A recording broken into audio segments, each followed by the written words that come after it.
I think that some of the things that we need to start by doing is, like, one, I would stop the insane tax abatements that have been going out to massive developers along the Beltline. I think it's actually criminal, a lot of the tax benefits we've given away.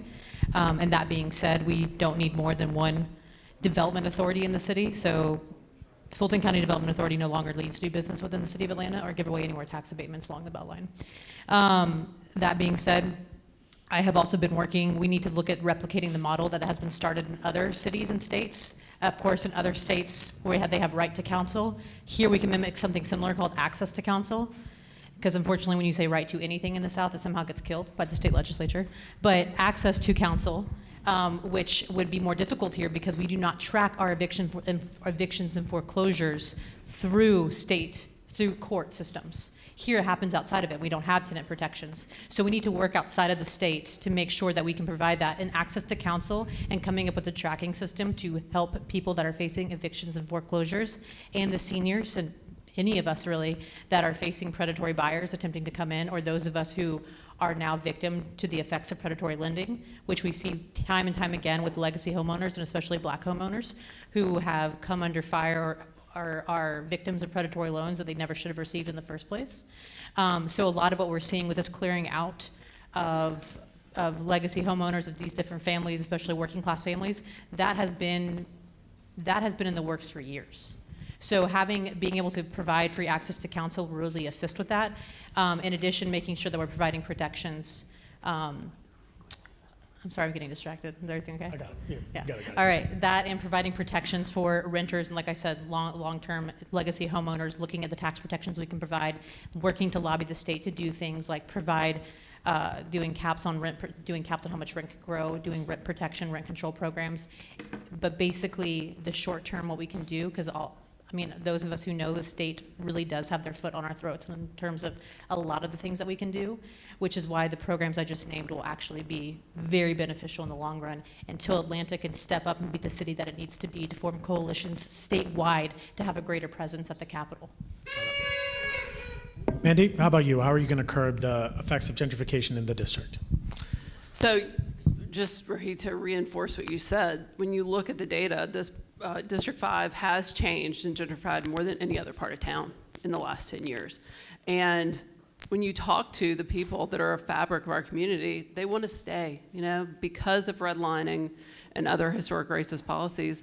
That's what brought them into this part of town. I'm so used to being in District 5. That is what brought them into District 5, and that is where their community of support is. And what's pushing them out, we often talk in Atlanta that it's just a topic of money, but we also have to talk about the quality of our affordable housing in this town. And when you look at the data, one way to see the issue is the amount of how high an energy bill is somebody's paying. And Atlanta has the 4th highest energy burden. Well, you have a high energy bill because you have holes in your roof or your window that is letting the heat out in this time of year and letting water in, causing mold and mildew. We talk a lot about redlining, but we don't talk about the fact these were the folks also did not have access to financing mechanisms to be able to maintain and upgrade their homes. And so what I think we need to do is look at more effectively using the money that the city is getting from HUD and the Department of Energy to make these homes more quality so that our seniors can actually choose to age in place in their homes, in a home that is healthy, in a home that is safe.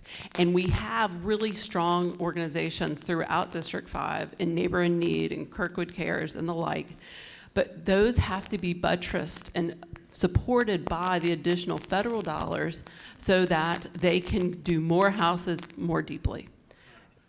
So I want to move on to another question, which is, I'll start with you, Mandy. Sorry, what's going on with the mics here? Sorry.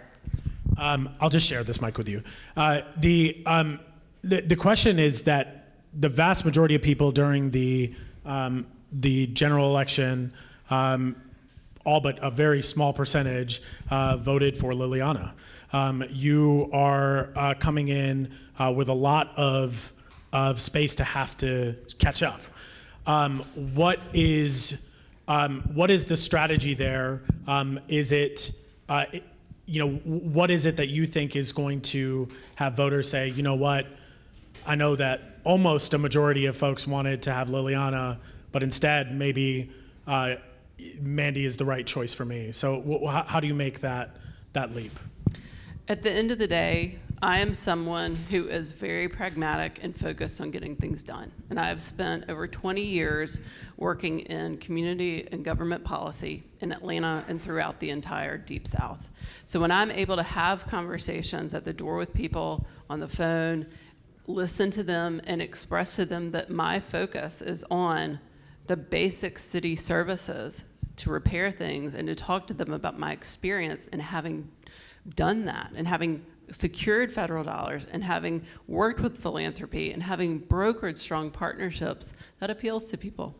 And so that is the message I've been running on, and it is what I continue to run on. Got it. Liliana, you almost won 4 years ago. You were just about to win in this election as well. And, folks often then have already started to treat you as the incumbent, right? There has been, you've had to deal with a lot of people coming at you as a candidate for a variety of different things. What for you is important for voters to know, as the critics always go for the folks who are leading in these races? What do you tell people to maintain those folks who did vote for you to come out and say, I'm going to vote for Liliana again? How have you built those relationships, and what do you believe you should make sure to ensure voters, if anything at all, about your candidacy? So your question to me is what I'm doing to get them back out again, or how to deal with the negativity? Yeah. So the thing about being a queer brown kid from an immigrant Muslim immigrant refugee Muslim family is that you get very used to being torn down. That's just facts. Any minority living in the South, any minority living anywhere will tell you that. But yeah, I was born in Atlanta. I grew up in white Lilburn, Georgia, and so that, unfortunately, these tactics aren't new, but what it does make you is resilient. And so I take those in stride. What I try to remind people always is the humanity. Every person up here has been treated any person running for office has been treated less than human. I think we can all attest to that. And so what I try to remind people all the time is that this is a human being with feelings and trauma and everything else just like you've dealt with. That's why I always talk about bringing humanity back into politics to make it relatable, not pretending to be perfect, to speaking truth to vulnerability, burnout, what we've dealt with, how difficult this is. It's not easy. And to get people to come back out again. So we've knocked close to 20,000 doors. I did that last time too. I've coalition built, since last time, in the last 4 years, I didn't disappear. I came right back out. I was at the state capitol. I did a ton of nonprofit work. I helped with our homeless populations. I established mutual aid networks to assist people who were facing evictions, who are facing food scarcity and living in transportation deserts. I did all that work outside of elected office. I continued showing up. And I also worked really hard to coalition build, not just with other grassroots organizers, which I have a strong background in, but with state legislators, with other council members, with our county commissioners, with APS, with nonprofit partners, with people across the boards, because we all know how many different egos and stakeholders there are in Atlanta and how much it takes to get all those people on board to build things. So I kept showing up, I kept knocking doors, and what I continue to tell people to get them to come out is, you're not going to just see me during election time when I need your vote. I'm going to be knocking on your door on off years, showing up, finding out, rebuilding communication infrastructure, redefining what an MPU should look like, and making sure I'm knocking on your door year round to make sure that you're engaged and that you feel met. Because just as you heard her say all the systems that she's worked in, which is remarkable, and I commend that, I have also spent my whole life being oppressed by those very same systems. Those communities that didn't look out for me, those systems that were not there when I was living out of my car, or when I was hungry, or when I had to dumpster dive for a meal, or had to work 5 or 6 jobs, the people that didn't explain to me the difference between subsidized or unsubsidized loans. So I went into debt at the age of 18. Those are all things that that having that in common with people and understanding that struggle and knowing what it's like to build myself up from nothing and to come from a father who have been raised in a community with a dad who had night terrors from living through 2 revolutions. All of those things, yeah, it's a compelling story, but you'd be shocked at how many people can relate to that. So speaking to people, meeting them where they are and cutting through the noise and all of the trauma and the fire that surrounds us all on a daily basis, that connection keeps bringing people back out, and that's what I'm very fortunate to have. So I'd love for you to, if you could flip your page in your book. We actually have the incumbent of the person who actually represented your district for quite some time. She is now running for city council president. A lot of what y'all have implied is that for years that things have not gone the way that they should have, that there were changes or things that should have been done differently. So I'd like you to write down what grade you would give Nadalyn Archibong for being a representative in this district. I'd like to get a sense of how well you think she was as a representative, and then for us to have a conversation about her representation for people who may say, I'm looking for someone who might be like the incumbent, or are we not? Like a cup of tea and a fan, like, just like something to sip on, like sit here stirring the pot? Nope. So I think that since you've already written down your answer, Mandy, you said you would give her an A. So but you said that there's so many things that didn't go the way that they should be. So would you explain kind of what it is that would make you any different than kind of the incumbent? What would you do that is different? So Councilmember Archibong is one part of a whole city, and I think that she's been a fierce advocate for District 5. And when you look at what she came into in the early 2000s and where we are now, it's a totally different place. And so my remarks are nothing to do with Nadalyn. My remarks are about what I want to see citywide that needs to change. So do you think that this district, had the way that she voted, the way that her voting record has been, that's something you would follow as an example? Yes, and there are so many tremendous programs that she has done in the district that it would be my honor to continue. Got it. Okay. How about for you, Liliana? Yeah. So I gave Nadalyn a B+, and I'll explain. First of all, Councilmember Archibong has done a tremendous job. And yes, that is also someone who challenged her in 2017, not necessarily because I wanted to unseat Councilwoman Archibong, but because of everything in the political climate at that time and the level of disengagement. And I don't know how to put into words how helpless one feels when you have that president in office coming after your family on a ban and trying to deport them and not knowing what to do. And so my instinct was running for office. Now I will say I was not ready in 2017. I wholeheartedly admit that. But what I did learn, I'm getting off topic, so I'm going to go back to Nadalyn. So as someone who did run against her in 2017, I learned so much about what Nadalyn had done. With the programs, with showing up, but being somebody who represented a community, and District 5 is extremely diverse, and not all of our neighborhoods are connected. In fact, some of them are very disengaged from one another and have issues, and she's been able to bridge those divides consistently over the last 20 years. Have I agreed with every decision she's made? No. The B+ comes from some of the votes I've disagreed with, but for the most part, on a lot of votes around the prison farm, around other things, Nadalyn votes the right way. And she holds community engagement, and she listens, and she comes back, and she continues to engage. And the fact that she's still doing all that after 20 years is pretty extraordinary. So. Nadalyn, I want you to be able to ask these two a question. Would love for you to be able to think of something that would help you make a decision of who should represent you next.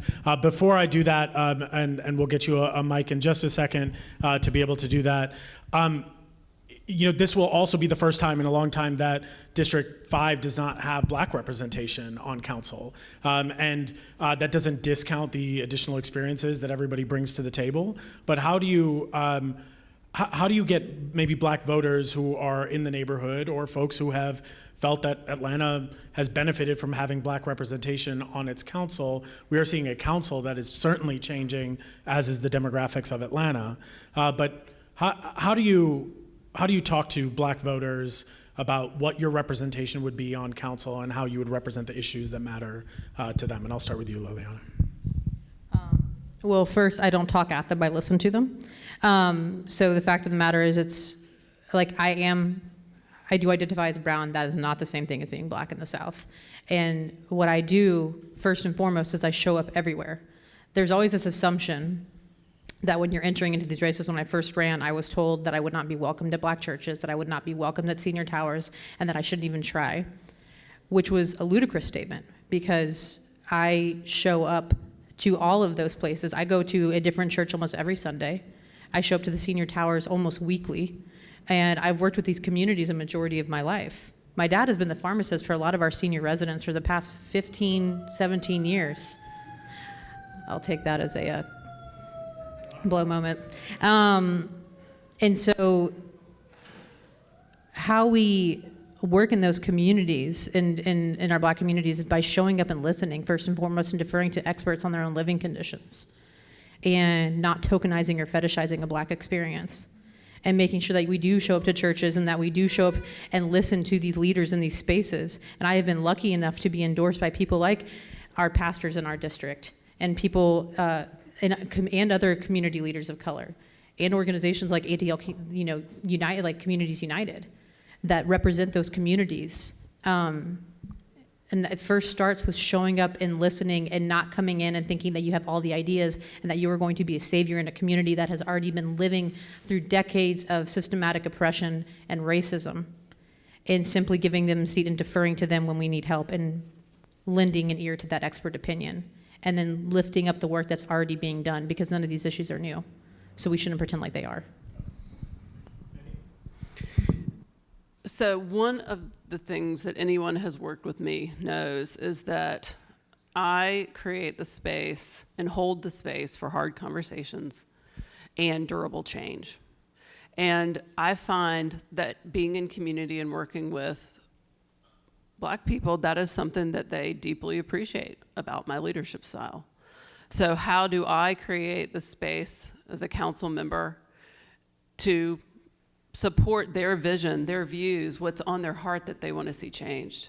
And when you look at the type of work I've done, both professionally and personally, it has been centered on that. And people pick up on my authenticity and my dedication, and the fact that I'm going to go deep, I'm going to stay there long with them through thick and thin. I believe it's more about quality of work than it is about quantity, because that's how you get durable, lasting change. Got it. Okay, thank you. Ms. Archibong, would love for you to, if we could give you a mic real quick. Would love to just ask, number one, have you made a decision on who you believe should follow you in this seat? And if not, if you have a question that maybe would help you understand which candidate would be best suited to follow you in a seat that you've held for many years. Well, I'm upset about that B+, I'll tell you that. So you got a lot of work to do to gain my trust.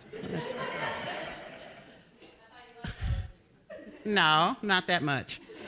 I guess one question I would ask both of them, and thank you for giving me this opportunity, is who would you bring on staff, and what would be the qualifications you would be looking for in selecting your staff? Spoiler alert, you won't have as much money as you'll need.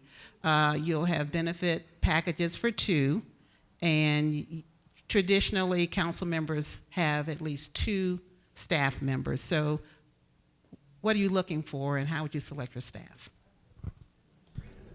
Great question. So the question I've been down there 20 years, so that's why it's a good question. The question is how would you select your staff? I'll start with you, Mandy, and then end with you, Liliana. So this is another model where now regularly people are asking me that question when I'm at the doors, because they know that Nadalyn has built a really good team. And the team members are A, acknowledging of when people need something, B, they respond in a timely manner, C, they get things done when they say they're going to get them done, or they tell you the challenges that are at City Hall. And those are these skills I would be replicating. I think you've done an amazing job of hiring people from within the district, people with specific skill sets. You know, one of the things I believe a leader does is hire people with different skills and that are smarter than them. And I think Valencia Hudson has been an outstanding staff member who has garnered the trust and has been able to expand out the service you're able to provide. And because when it can't just be one person. It's got to be the full team to be able to cover all of the things that are going to come at you on council. Got it. Liliana? The question No, the question is, for her was, excuse me, yes, it was about what would your staff look like? What would your support system look like? Yeah, so I've actually formed a very strong kitchen cabinet over the last 4 years that has stayed with me and has offered to continue to stay with me throughout this process. Maybe not as hired staff, but as support systems. So it's true. I think that Valencia Hudson, not only if you feel like giving her up, just let me know. But I think following in that model, obviously it takes a village. So having those, like what she said, I've already looked at the budget and everything else. It's not enough people, especially to serve any district. So it would needing to be having a public safety liaison and then having other captains that you depend on within the neighborhood. But I think that in addition to having a staff, having that field program year round, doing things and following the model of other elected officials that have come before us of, coffees within the district and other things and other events, and just making ourselves readily accessible and not waiting to put out fires. And not wait, sorry, people are saying things in the audience. And not waiting to put out fires, but instead being preventative with our leadership style will, I think, be very helpful when it comes to having an all holistic, encompassing approach. And then also looking to have a grant writer on staff to see if there's opportunities for additional funding that would allow us to bring on additional leaders, and then lifting up the leaders that are already there doing the work, many of which are in this room. Zara, I'm looking at you. That are already doing the work that we can depend on. That adds to what we can fully encompass with our leadership styles in our offices. Question for you, Doug. You just had two folks who kind of described the person that you'll be running against in this runoff, giving between an A and a B plus, pretty high marks for the candidate. For you, and we will have an opportunity for both of you to be able to sit down as well, but for you, what differentiates you? Did they get the assessment of Ms. Archibong's record correct? What differentiates you as a candidate that maybe you would, because right now it sounds like Liliana and Mandy might be voting one way, but if you were trying to get their vote, how would you convince them that, yes, she's done a great job, but so how would you assess her, and then if you could talk about your record to both Mandy and Liliana, and then we'll go to the next set of candidates. You guys are getting personalized pitches for a vote. I think the district role and the city council president role are very different roles, and so you can look at records of experience, but you have to look at that specific role. And I think that role is one of building bridges across the city and playing an oversight role with the mayor and with city departments. And my experiences of working on building the National Center for Civil and Human Rights that had $40 million of city money in it, $5 million of federal money in it, and having to make sure that was used appropriately and transparently, working with Mayor Shirley Franklin to start, finishing that project with Mayor Kasim Reed, being a CEO of a private sector company, being a CEO of the Woodruff Arts Center, a $100 million organization with 1,000 employees, with 1 million people every year visiting. So issues of capital planning and budgeting and HR issues. And I think that experience is one that is directly applicable to the role of city council president. And so I think that the differentiation is someone who brings a whole host of executive experiences to that role. as opposed to the district experiences. And so I think they're very different, and I don't think you can necessarily translate 20 years of experience on council into a very different role, which is city council president. Thank you. Appreciate that. Have either one of you made a decision on who you're going to be voting for city council president that you would want to share? No? No. No? Have you decided, Liliana? That you would want to share? Yeah, sure. Honestly, to be perfectly frank, no. And if I had, I don't think that would be my business to share publicly, because I don't want to. People should make an informed decision. The encouragement is to put as many resources out there so people make informed decisions. I think that you have two great candidates that come from very different backgrounds. And what you're looking for in each of them, I think that people need to stop deferring to people they know to give them guidance. Like, trust people and take that individual opinion in, but do the work to find out who each of these people are. Please, do that work. There are more than enough resources out there, so please do that. And stop asking us who we'd best work with. We will work with both of these people just fine. They're both awesome, so just do the research. And there's a great resource to VoteATL. Yes, on VoteATL. I've heard of it. I've heard of VoteATL. Excellent. And Ms. Archibong, have you decided who you wanted to vote for after that answer? Okay, you have not. Okay, great. Can we give it up for our District 5 representatives?